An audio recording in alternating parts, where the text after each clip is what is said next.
మానవుడి భాషా వికాస చరిత్ర కంటే ముందే వైదిక శబ్దములు ఉన్నా సరే ఆ శబ్దములు అర్థరహితములు కాదు, కేవల శబ్దములు కాదు. They are not some meaningless sounds because విద్ జ్ఞానే. వేదము అనే పదమే ఏ ధాతువు నుంచి వచ్చింది? విద్, తెలుసుకొనుట.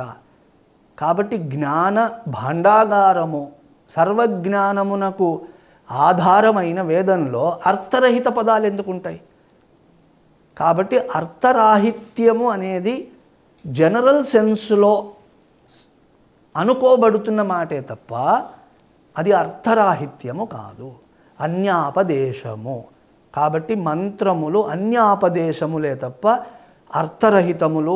There four you just chant it, produce that sound, that vibration will bless you అనేది శాంతము సరికాదు.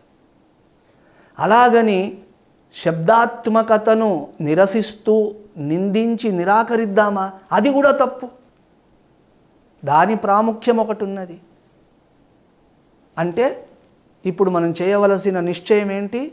మంత్రము యందు అర్థ ప్రాముఖ్యత ఉన్నది, శబ్ద ప్రాముఖ్యత కూడా ఉన్నది.